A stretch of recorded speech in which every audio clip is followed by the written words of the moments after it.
my name's John and I'm a pioneer curate here in Sholing, Southampton. Before this I was a nightclub chaplain, so 2 years ago arriving in a sprawling suburb filled with children and young families came as a bit of a shock to the system.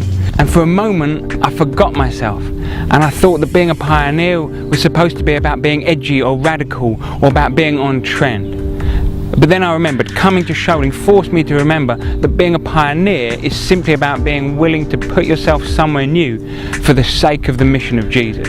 It's about putting yourself out there amongst people who have little or no church background and inviting them to explore the possibilities of God and the community of faith, possibly for the first time. It's about being willing to put down what I want, what I think church should be like, and listening instead for where God is calling us. In my experience, this usually begins with loving service in a new context, long before it leads to opportunities to explore faith. But eventually, as discipleship occurs and community grows, we'll discover what the church and mission of Jesus needs to look like in each particular context. So what are we doing in Sholing? Well, for a start, we're doing lots of stuff to revitalise the life of the church here at St Mary's.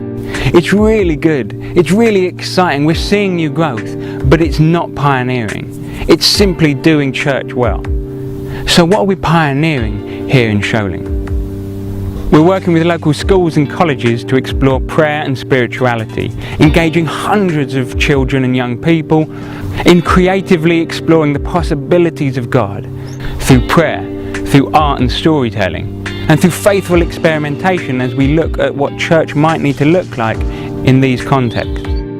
We've taken on responsibility for a local youth centre at the heart of an estate at the edge of our parish, working with challenging and vulnerable young people, building relationships among their families, and taking the first tentative steps towards seeing a church community emerge within this completely unchurched neighbourhood.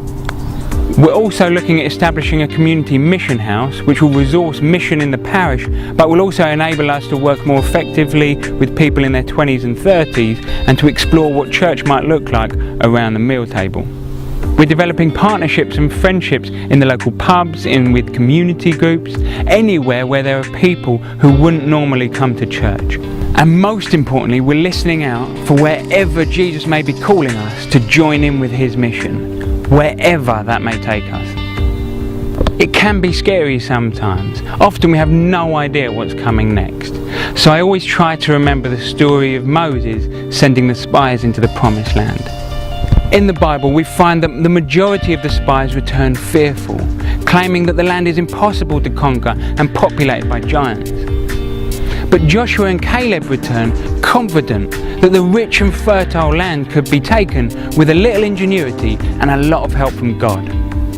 Presented with this choice, terrified by giants and concerned for their own safety, the Israelites chose trepidation and were relegated to wandering the barren desert for 40 years. We are poised right now on the edge of a new and perhaps equally frightening frontier and are presented with a similar choice: to shy away fearfully from the challenge set before us, or to confront it head on with Caleb's confidence. Jesus is calling us now to join in with his great big adventure of mission. And I, for one, am not going to spend the next 40 years wandering aimlessly in the desert.